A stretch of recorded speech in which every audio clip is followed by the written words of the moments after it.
महज कहानी का हिस्सा माना जाता था, उसकी नींव नहीं.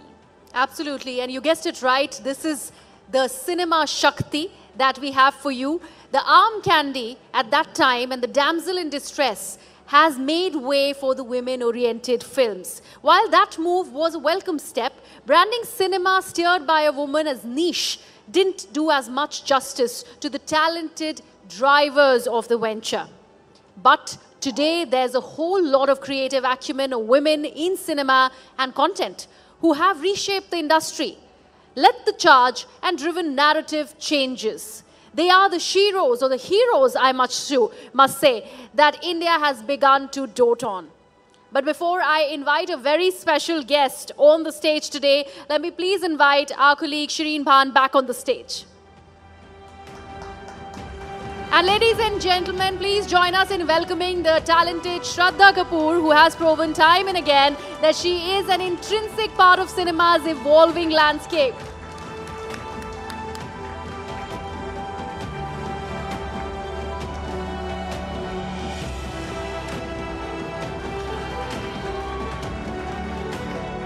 Look at that. Look at the welcome that you just got, Shraddha Kapoor. Ladies and gentlemen, a big round of applause for Shraddha Kapoor. Okay, are all the flying kisses done? And we're not even in Parliament. Please take a seat.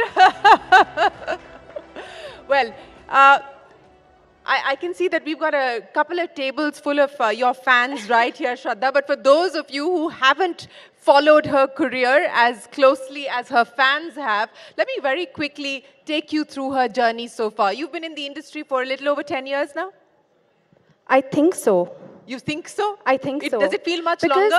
Because, you know, sometimes it feels like, literally on every film, it feels like, okay, I've not done this aspect of being an actor, I've not done that aspect of being an actor.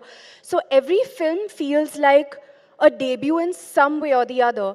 So my makeup artist and dear friend, Shraddha Nayak, who's also here, because she's been with me for the few years that I've been around, we keep fighting about who knows how many years it's actually been. So yes. So what's the average that the two of you have arrived at between the both of you? I think it's been about 12 years. Yeah. So I was right. I said a little over 10 years. So you've spent a little over 10 years in the movie business. But you've grown up around the movie business. Your father is an actor. We just heard from your illustrious aunts, and of course your cousin is here within the hall as well, watching you. So you've grown up around the movies. Did you ever consider wanting to do or be anything else, or this was it? This was it, because this is what I grew up seeing in my household. I've grown up with the maternal side of my family predominantly, where I have my maushis, I have my grand aunt, I had my nana, who's was a very well-renowned classical musician. So I've grown up in a family of basically family members being in the creative arts. So for me, it's all that I knew. And it was a natural fit to get into the same field. But I have to say that, you know, when you're in school and a lot of people tell you ki, you know. Oh my God, you really have a fan club right here in the room. I mean, they're the best.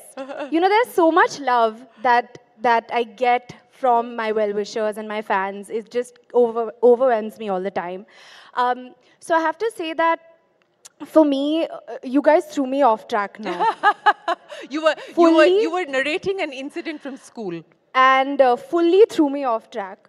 But I have to say that, see, I don't remember where I was at. Should I switch the question? Okay, let's do a retake. I mean, the only thing that should throw anybody off is love and adulation. So that's great. Well, you know, I hope you continue to get as much love and adulation as you are getting this evening. But let me ask you this. Now you remember. I remembered. Okay, I'm not going to look there right now.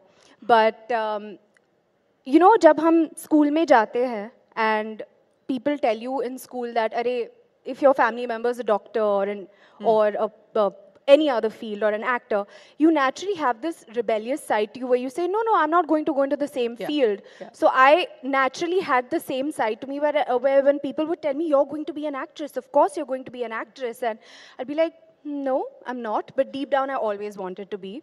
And it just organically happened that I developed a passion for it as well. And you know, you've spent the last 12 years now doing what you love doing. But what I want to understand from you, Shraddha, is, and you know, as a young person, as a young woman specifically, getting into the movie business, even though you're familiar with it, you're comfortable with your environment, did you always feel the need that you needed to conform to what an actress is supposed to look like, how an actress is supposed to be? You know, was that always, did that constrain you, at least in the first few years, where it was hard for you to maybe express who you really were? Did you bring your authentic self to the set, or were you trying to play a part even in real life? That's a very interesting question, and I have to say that the way that you think starts in your household. And your perspective to life and the way that you look at life starts at a very young age. So I feel so proud to say that I come from a household where my brother and we were treated equally. For us, I was never told कि अरे, you know, आपकी मासी एक औरत है और देखो उन्होंने क्या कामयाबी पाई है लाइफ में, औरत बन के उन्होंने कामयाबी पाई है. So that was never a thought in my household. It was, okay, my father has achieved great things for himself. My Masi has achieved great things for herself.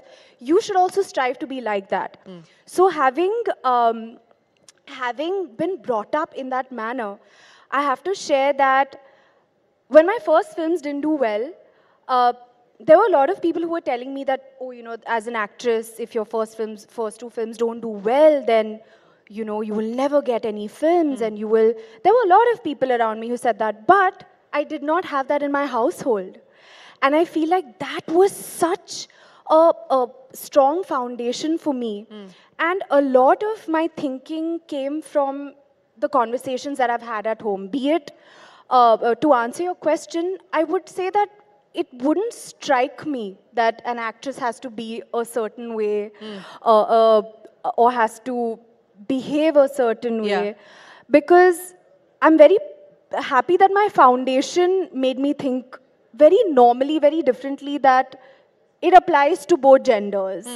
Yeah, and how much of that has impacted the choices that you've made when we talk about the roles that you've done and the movies that you've decided to take on? And I'll ask you this in the context of Stree, and I don't know how many of you remember, but I believe that there's a Stree 2 coming as well. But for you to play a ghost, and a ghost that preys on men, I mean, not too many women would have, would have wanted to play that part. So, how much of the choices that you make in terms of the parts that you accept in the movies that you take on is conscious and deliberate, and how much of it is just organic? You know, I don't think I've spoken about this when we were promoting Stree, but there was a very, I'm actually very grateful to my director, Amar Kaushik, and my producer, Dinesh Vijan. I'll tell you why. Because when Stree was offered to me, they offered it to me as a cameo. They offered it to me as a special appearance. And I just was so amazed and so entertained with the premise of the film being about having a larger social message in an entertaining manner, that I requested them that, you know, can I be a part of the cast, and actually, can this not be a special appearance?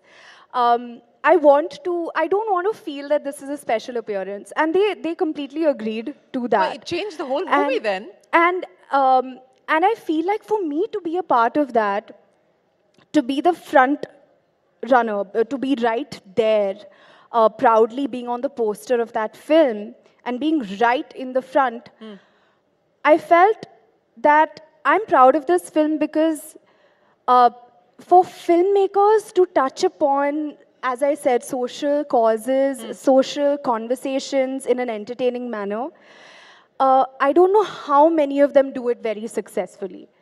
You know, you said something interesting here. You said that you had a conversation with the director and the producer and said that it shouldn't be a cameo, that it should be a much larger role. And that resulted in a completely different movie. But how much say do you have as an actor, or for the lack of a better term in this context, as an actress to dictate what the story should be or how the part should be played out, what layers the character should have? How much say and space do you find that you get? You know, Shireen, actually, when you start meeting people for a film, or you start hearing a film, you start interacting with producers, you start interacting with the makers, very early on in the meetings, and I've started figuring this out, I can gauge how they are seeing a character. I can gauge, okay, they're seeing this character to be a significant character in the film. I can see that they're going to treat the character equally to the male character or other characters in the film. You can gauge that. Or rather, I've started to be able to gauge that now. Have you ever walked away if you felt that it wasn't going to be a fair balance between what they were telling you and what the part would eventually look like? Absolutely. I absolutely have. And I feel like that it's my responsibility to do that, because I feel that the audience that I have built for myself now, they would not want to see me in parts where there isn't a strong layer to that part. So I feel like I'm responsible towards them as well. So there are a lot of no's that I've been saying. And I think that also happens after you, for me personally, after I've also become clear and I had a clear gauge of, okay, the kind of work that I want to do. So as I was saying that early on you can gauge how collaborative a team is going to be. Yeah. And I actually want to share this, or rather share this with my colleagues or my contemporaries as well, is that you can gauge an energy in a meeting. You can gauge an energy with the producer. You can gauge an energy with the director. If you feel that your character is not going to get the same kind of respect or is not going to be treated in a way or portrayed in the right way, then be aware of that. And take your time to ask the questions. You know if your questions are going to be answered. You know that if you get an energy, okay, this will be collaborative. Yeah. Then watch out for a collaborative effort. Watch out for the red flags and don't be afraid to ask the questions, and don't be afraid to walk away if it's not aligned with what you're looking for. Absolutely. Watch out for the red flags in a meeting. Gauge. Don't be in a rush to say yes to a film. Ask your questions, know if it's collaborative or not, and then go ahead. So, you know, you talked about wanting to play parts that have layers. What is the part that you would like to play? What do you aspire to play? Is there a movie, is there a role, you know, domestic or global, that you aspire to do? You know, I feel that we're at a great time for women in cinema right now, with films like Gangubai, with Razi, with Neerja. There's Manikarnika. Some of them are blockbusters, some of them not. There would be Hasina, which is my film. There would be Thalaivi. There are so many films. So I feel that people are making these films. And people are on the lookout of strong female characters, strong stories that can be told. So frankly, I feel that because we are at a good space right now, I would be open to any interesting story, because I think that there are so many interesting stories of women out there. You know, you talked about the fact that we're seeing this change where women are now getting the leading role. So in a sense, they're playing the heroes of a film. And not being relegated to sort of the, you know, the song and dance aspect of it. How much of this change is because, you know, you've got the OTT platforms now, so there is a different kind of content that the audience is getting used to? How much of it is the fact that, you know, this is an aspirational country with a young population, and so choices for that audience, you know, is different, and they're willing to experiment with the kinds of content that they consume? What do you believe has led to this change that we're seeing, where women are being portrayed so differently than what we're used to? You know, there is this conversation about whether film is a representation of society or vice versa. And frankly, I feel it's a conversation. I don't think that we can land up at a conclusion about it.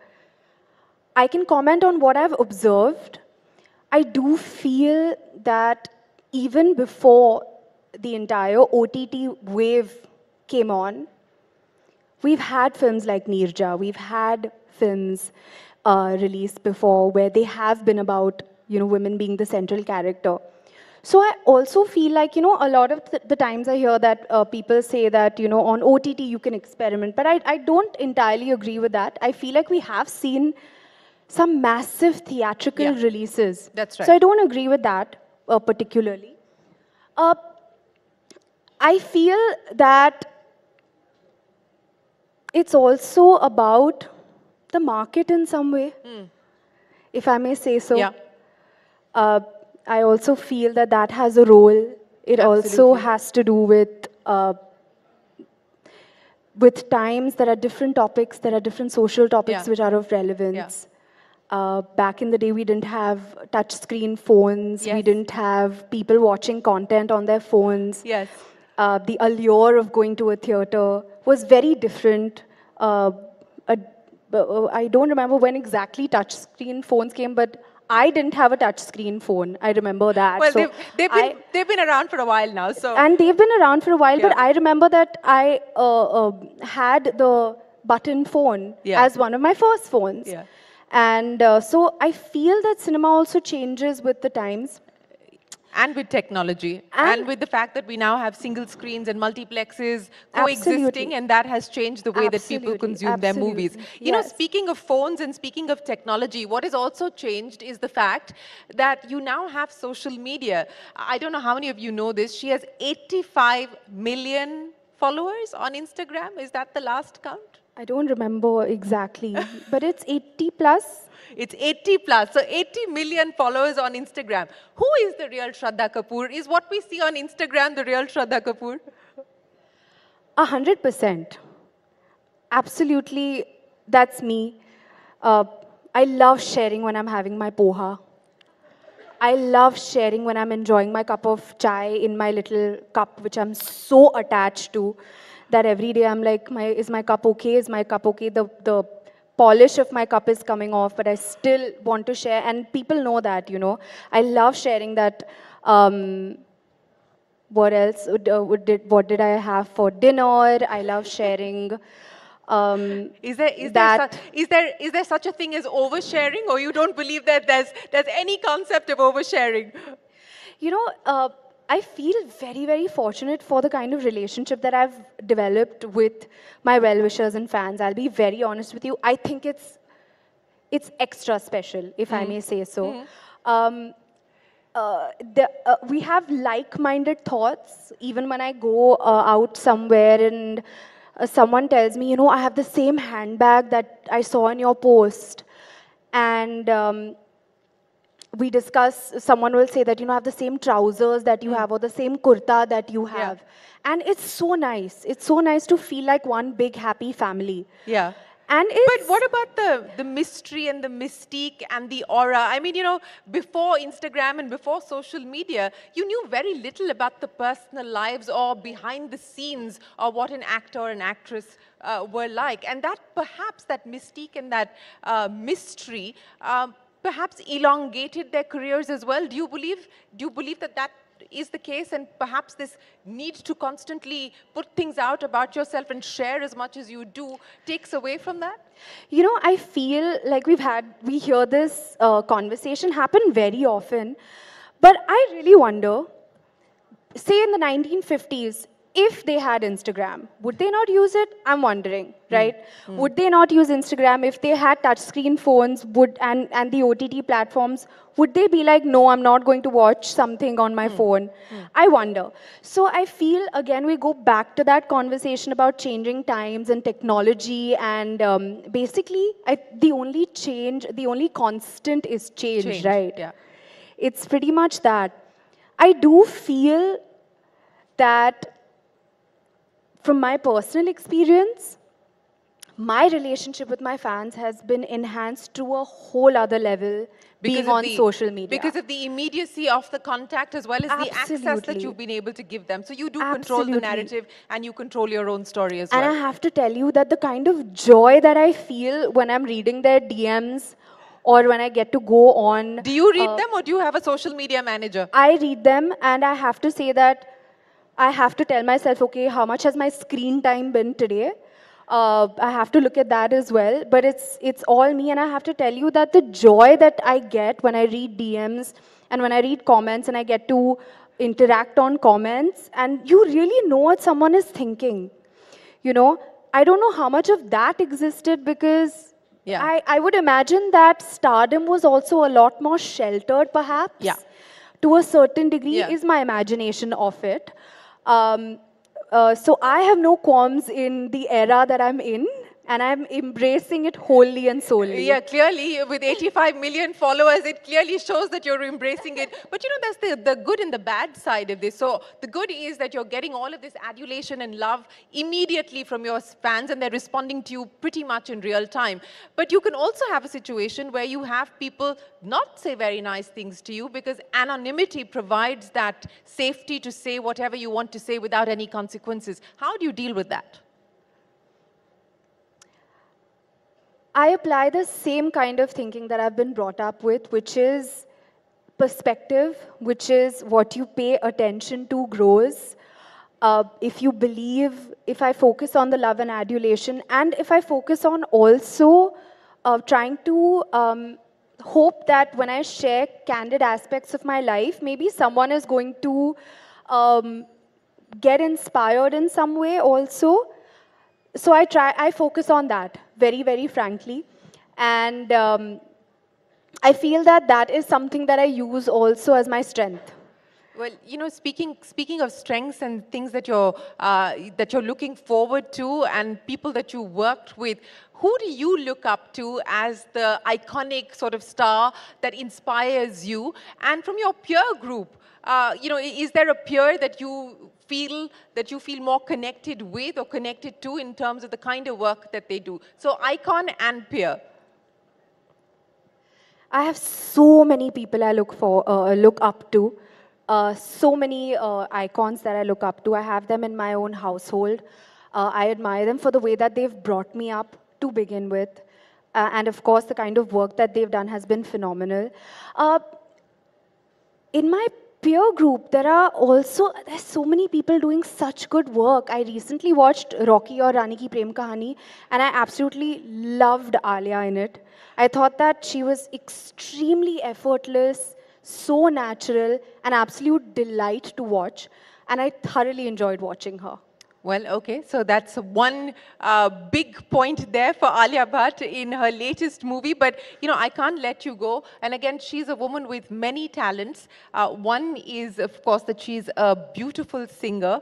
And I've been told by everybody in my producing team that we have to get you to end with a song. Wherever you like. It could be your favorite song. It could be a song that embodies your journey in the movie business so far, or what you hope to do in the movie business in the future. Are we already at the end of our chat, though? We are, unfortunately, good things don't last too long, unfortunately. So we are at the end of our chat, unfortunately. Okay. So this is when I'm supposed to sing? This is where you're supposed to sing. Do you want me to say action? Should I? Okay, I'm seeing we're playing dumb charades. You guys only tell me, what should I sing? On Will popular you sing demand. with me? Pakka. Promise. Pakka wala promise. You look at them, they're dying, they're waiting for you to start. Okay. तू मेरी नींदों में सोता है, तू मेरे अश्कों में होता है, सरगोशी सी है ख्यालों में, तू ना हो फिर भी तू होता है. Okay, I went थोड़ा आगे, so we'll sing the chorus together. तेरी गलियां मुझको भावे, गलियां तेरी गलियां.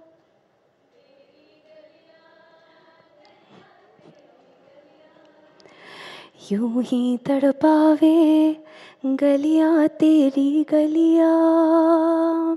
Thank you so much. Shraddha Kapoor, thank you for being such a wonderful sport, and thank you so much for sharing your life story, your life's journey, but more importantly, your dreams and aspirations with us here on this platform. Ladies and gentlemen, a big round of applause Thank you. for Thank you, Shraddha everyone. Kapoor. Thank you so much, Shraddha. And Shireen, I'd also request you, Shraddha, please stay on stage. There's a memento that is waiting for you.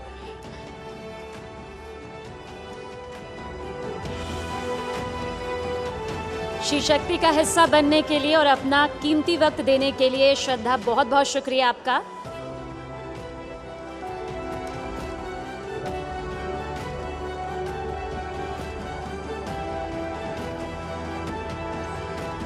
और आगे भी आप सब हमारे साथ बने रहिएगा, क्योंकि एक बेहद खास सेशन आगे आपका इंतजार कर रहा है, जो हम सभी की जिंदगी का एक अटूट हिस्सा बन चुका है.